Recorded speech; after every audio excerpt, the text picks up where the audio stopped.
So hello guys, ഞാനാണ് അതിഥി. അപ്പോൾ എല്ലാവർക്കും മലയാളം ടെക് ഫാക്ടറി ചാനലിലെ പുതിയൊരു വീഡിയോയിലേക്ക് സ്വാഗതം. സോ കുറേ അധികം എക്സൈറ്റിംഗ് ആയിട്ടുള്ള നല്ല ഫോൺസ് ഈ ഒരു അടുത്തിടെ ലോഞ്ച് ചെയ്തിട്ടുണ്ടായിരുന്നു.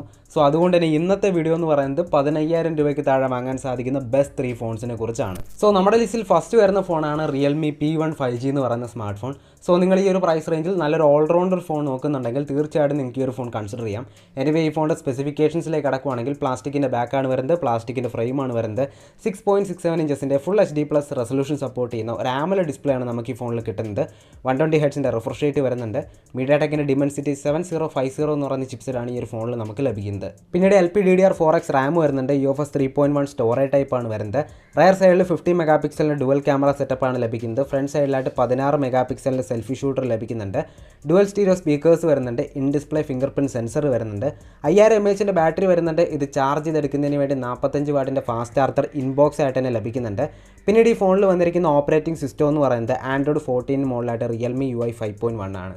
ഫൈനലി 6GB റാമും 128GB ഇൻറ്റേർണൽ സ്റ്റോറേജും വരുന്ന വേരിയൻറ്റിൻ്റെ പ്രൈസ് വരുന്നത് 15,999 ആണ്. പക്ഷേ റിയൽമിയുടെ വെബ്സൈറ്റിൽ നമുക്ക് ഈ ഫോൺ 14,999 കിട്ടുന്നുണ്ട്. സോ നേരത്തെ പറഞ്ഞതുപോലെ തന്നെ ഞാൻ ഈ ഫോൺ മെയിനായിട്ട് റെക്കമെൻഡ് ചെയ്യുന്നത്, ഇപ്പോൾ നിങ്ങൾ ഈ ഒരു പ്രൈസ് റേഞ്ചിൽ നല്ലൊരു ഓൾറൗണ്ടർ ഫോണാണ് നോക്കുന്നതെങ്കിൽ തീർച്ചയായിട്ടും നിങ്ങൾക്ക് ഈ ഫോൺ കൺസിഡർ ചെയ്യാം. കാരണം നല്ല ഡിസ്പ്ലേ വരുന്നുണ്ട്, അത്യാവശ്യം നല്ല ചിപ്സെറ്റ് വരുന്നുണ്ട്. സോ പെർഫോമൻസ് നല്ലതാണ്, തരക്കേടില്ലാത്ത ഗെയിമിംഗ് പെർഫോമൻസും കിട്ടുന്നുണ്ട്. പിന്നെ camera setup and camera performance നോക്കുമ്പോഴും ഈ പ്രൈസ് റേഞ്ച് വെച്ച് കമ്പയർ ചെയ്യുമ്പം അത്യാവശ്യം നല്ലതാണെന്ന് വേണം പറയാനായിട്ട്. പിന്നെ നെഗറ്റീവായിട്ട് എടുത്ത് പറയാനുള്ളത്, ഈ ഫോണിൻ്റെ സോഫ്റ്റ്വെയർ അത്ര പോരാ എന്ന് പറയുമ്പോൾ ആഡ്സ് ബ്ലോട്ട്വേഴ്സൊക്കെ അത്യാവശ്യം വരുന്നുണ്ട്. പക്ഷേ ഇതൊക്കെ നമുക്ക് ഓഫ് ചെയ്തിടാൻ പറ്റും. പക്ഷേ ബാക്കി എല്ലാ രീതിയിലും നോക്കുമ്പോഴും ഈ പ്രൈസ് റേഞ്ചിൽ ഏറ്റവും ബെസ്റ്റ് ഫോൺ തന്നെയാണിത്. ഇനി നമ്മുടെ ലിസ്റ്റിൽ രണ്ടാമതായിട്ട് വരുന്ന ഫോണാണ് വിവോയുടെ T3X എന്ന് പറയുന്ന സ്മാർട്ട് ഫോൺ. സോ നിങ്ങൾ ഈ ഒരു പ്രൈസ് റേഞ്ചിൽ അത്യാവശ്യം നല്ലൊരു ഗെയിമിംഗ് ഫോൺ അല്ലെങ്കിൽ ഗെയിം കളിക്കാൻ പറ്റിയൊരു ഫോണാണ് നോക്കുന്നതെങ്കിൽ തീർച്ചയായിട്ടും നിങ്ങൾക്ക് ഈ ഒരു ഫോൺ കൺസിഡർ ചെയ്യാം. എനിവേ ഈ ഫോണിൻ്റെ സ്പെസിഫിക്കേഷൻസിലേക്ക് കടക്കുകയാണെങ്കിൽ പ്ലാസ്റ്റിക്കിൻ്റെ ബാക്കാണ് വരുന്നത്, പ്ലാസ്റ്റിക്കിൻ്റെ ഫ്രെയിമാണ് വരുന്നത്, 6.72 ഇഞ്ചസിൻ്റെ ഫുൾ HD+ റെസൊല്യൂഷൻ സപ്പോർട്ട് ചെയ്യുന്ന ഒരു IPS LCD ഡിസ്പ്ലേ ആണ് നമുക്ക് ഈ ഫോണിൽ ലഭിക്കുന്നത്. 120 ഹെർട്സിൻ്റെ റിഫ്രഷ് റേറ്റ് വരുന്നുണ്ട്. Qualcomm Snapdragon 6 Gen 1 എന്ന് പറയുന്ന 5G ചിപ്സെറ്റാണ് നമുക്ക് ഈ ഫോണിൽ കിട്ടുന്നത്. പിന്നീട് LPDDR4X റാം വരുന്നുണ്ട്. UFS 2.2 സ്റ്റോറേജ് ടൈപ്പ് വരുന്നുണ്ട്. റയർ സൈഡിലായിട്ട് 50 മെഗാ പിക്സലിൻ്റെ ഡുവൽ ക്യാമറ സെറ്റപ്പാണ് ലഭിക്കുന്നത്. ഫ്രണ്ട് സൈഡിലായിട്ട് 8 മെഗാ പിക്സലിൻ്റെ സെൽഫി ഷൂട്ടർ ലഭിക്കുന്നുണ്ട്. ഡുവൽ സ്റ്റീരിയോ സ്പീക്കേഴ്സ് വരുന്നുണ്ട്. സൈഡ് മൗണ്ടഡ് ഫിംഗർ പ്രിൻറ്റ് സെൻസറാണ് കൊടുത്തിരിക്കുന്നത്. 6000 mAh ബാറ്ററി വരുന്നുണ്ട്. ഇത് ചാർജ് ചെയ്തെടുക്കുന്നതിന് വേണ്ടി 44 വാട്ടിൻ്റെ ഫാസ്റ്റ് ചാർജർ ഇൻബോക്സ് ആയിട്ട് തന്നെ കൊടുത്തിട്ടുണ്ട്. പിന്നീട് ഈ ഫോണിൽ വന്നിരിക്കുന്ന ഓപ്പറേറ്റിംഗ് സിസ്റ്റം എന്ന് പറയുന്നത് Android 14 മോഡലായിട്ട് FunTouch 14 ആണ്. ഫൈനലി 4GB റാമും 128GB ഇൻറ്റേർണൽ സ്റ്റോറേജും വരുന്ന വേരിയൻറ്റിൻ്റെ പ്രൈസ് വരുന്നത് 13,499 രൂപയാണ്. സോ 15,000 രൂപയ്ക്ക് താഴെ നിങ്ങൾ നല്ലൊരു ഗെയിമിംഗ് ഫോണാണ് നോക്കുന്നതെങ്കിൽ നിങ്ങൾക്ക് ഈ ഫോൺ തീർച്ചയായിട്ടും കൺസിഡർ ചെയ്യാം. കാരണം എന്ന് പറഞ്ഞാൽ Qualcomm Snapdragon 6 Gen 1 എന്ന് പറയുന്ന 5G ചിപ്സെറ്റാണ് നമുക്ക് ഈ ഒരു ഫോണിൽ കിട്ടുന്നത്. സോ ഈ പ്രൈസ് റേഞ്ചിൽ തന്നെ ഏറ്റവും ബെസ്റ്റ് പെർഫോമൻസ് തരുന്നൊരു ഫോണാണിത്. അതുപോലെ തന്നെ ഗെയിമിംഗ് പെർഫോമൻസും വളരെ നല്ലതാണ്. പിന്നീട് വിവോയുടെ ഫോൺ ആയതുകൊണ്ട് തന്നെ ക്യാമറ പെർഫോമൻസും നല്ലതാണ്. പിന്നീട് ബാക്കിയെല്ലാ ബേസിക് ഫീച്ചേഴ്സും നമുക്ക് ഈ ഒരു ഫോണിൽ കിട്ടുന്നുണ്ട്. പിന്നെ നെഗറ്റീവായിട്ട് തോന്നിയ കാര്യങ്ങളെന്ന് പറയുമ്പോൾ, ഒന്ന് നമുക്ക് ഈ ഫോണിൽ LCD ഡിസ്പ്ലേ ആണ് കിട്ടുന്നത്. അതുപോലെ തന്നെ സോഫ്റ്റ്വെയറും അത്യാവശ്യം മോശമാണ് എന്ന് പറയുമ്പോൾ ആഡ്സ് ബ്ലോട്ട്വേഴ്സൊക്കെ അത്യാവശ്യം വരുന്നുണ്ട്. പക്ഷേ ഇതൊക്കെ നമുക്ക് ഓഫ് ചെയ്തിടാൻ പറ്റും.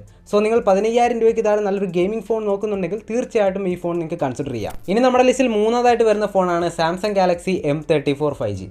സോ നിങ്ങൾ ഈ ഒരു പ്രൈസ് റേഞ്ചിൽ നല്ലൊരു സാംസങ് ഫോണാണ് നോക്കുന്നതെങ്കിൽ തീർച്ചയായിട്ടും നിങ്ങൾക്ക് ഈ ഫോൺ കൺസിഡർ ചെയ്യാം.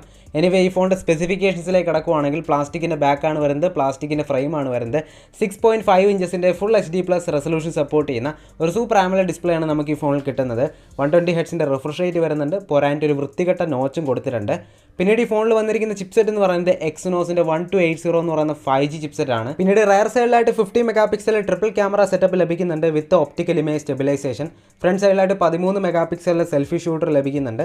ഡുവൽ സ്റ്റീരിയോ സ്പീക്കേഴ്സ് വരുന്നുണ്ട്. 6000 mAh ബാറ്ററി വരുന്നുണ്ട്. ഇത് ചാർജ് ചെയ്തെടുക്കാൻ വേണ്ടി 25 വാട്ടിൻ്റെ ഫാസ്റ്റ് ചാർജിങ് സപ്പോർട്ട് കൊടുത്തിട്ടുണ്ട്. പക്ഷേ പെട്ടിക്കകത്ത് ചാർജർ വരുന്നില്ല. പിന്നീട് ഈ ഫോണിൽ വന്നിരിക്കുന്ന ഓപ്പറേറ്റിംഗ് സിസ്റ്റം എന്ന് പറയുന്നത് Android 13 മോഡലായിട്ട് One UI 5.1 ആണ്.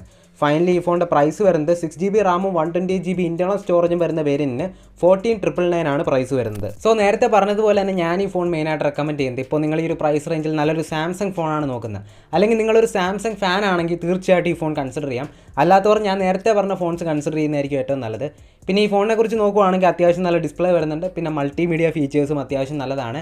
പിന്നെ നിങ്ങൾ അത്യാവശ്യം ക്യാമറ നോക്കുന്ന ആൾക്കാരാണെങ്കിൽ തീർച്ചയായിട്ടും ഈ ഫോൺ കൺസിഡർ ചെയ്യാം. കാരണം എന്ന് പറഞ്ഞാൽ ഈ ഒരു പ്രൈസ് റേഞ്ചിൽ അല്ലെങ്കിൽ അണ്ടർ 20,000 കാറ്റഗറിയിൽ പോലും one of the best camera performance നൽകുന്ന ഒരു ഫോണാണിത്. സോ ക്യാമറ നല്ലതാണ്. അതുപോലെ തന്നെ പെർഫോമൻസ് വൈസ് നോക്കുമ്പോൾ ഡേ ടു ഡേ യൂസ് ചെയ്യുന്നൊന്നും ഒരു തരത്തിലുള്ള ഇഷ്യൂസും വരില്ല. അത്യാവശ്യം കുഴപ്പമില്ലാതെ നമുക്ക് യൂസ് ചെയ്യാൻ പറ്റും. പിന്നെ നെഗറ്റീവ്സിനെ കുറിച്ച് പറയുവാണെങ്കിൽ, ഒന്നാമത്തെ കാര്യം പെട്ടിക്കകത്ത് ചാർജർ വരുന്നില്ല, പ്രത്യേകം കാശ് കൊടുത്ത് മേടിക്കണം. രണ്ടാമത്തെ കാര്യം ഫ്രണ്ട് സൈഡിൽ വലിയൊരു മുട്ട നോച്ച് വരുന്നുണ്ട്, അത് ഭയങ്കര വൃത്തികേടാണ്. മൂന്നാമത്തെ കാര്യം എന്ന് പറയുമ്പം അത്യാവശ്യം കുഴപ്പമില്ലാത്ത രീതിയിൽ വേണം ഗെയിമിംഗ് ഒക്കെ ചെയ്യാം, പക്ഷേ ഗെയിമിംഗ് ഞാൻ ഒരിക്കലും റെക്കമെൻഡ് ചെയ്യത്തില്ല. സോ ഈ പറയുന്ന പ്രശ്നങ്ങളൊന്നും നിങ്ങൾക്ക് വലിയ കാര്യമായിട്ട് തോന്നുന്നില്ലെങ്കിൽ തീർച്ചയായിട്ടും ഈ ഫോൺ നിങ്ങൾക്ക് കൺസിഡർ ചെയ്യാം. സോ ഇതൊക്കെയാണ് എൻ്റെ ഒരു അഭിപ്രായത്തിൽ 15,000 രൂപയ്ക്ക് താഴെ വാങ്ങാൻ സാധിക്കുന്ന ബെസ്റ്റ് 3 ഫോൺസ്. സോ എന്തായാലും ഈ പറയുന്ന എല്ലാ ഫോൺസിൻ്റെ പർച്ചേസ് ലിങ്ക് ഞാൻ ഡിസ്ക്രിപ്ഷനിൽ കൊടുത്തിട്ടുണ്ട്. സോ തീർച്ചയായിട്ടും ചെക്കൗട്ട് ചെയ്യുക. അതുപോലെ തന്നെ വീഡിയോ യൂസ്ഫുൾ ആയി തോന്നിയെങ്കിൽ തീർച്ചയായിട്ടും വീഡിയോ ലൈക്ക് ചെയ്യാനും ഷെയർ ചെയ്യാനും മറക്കണ്ട. അപ്പോൾ അടുത്തൊരു വീഡിയോയിൽ കാണാം. ബൈ.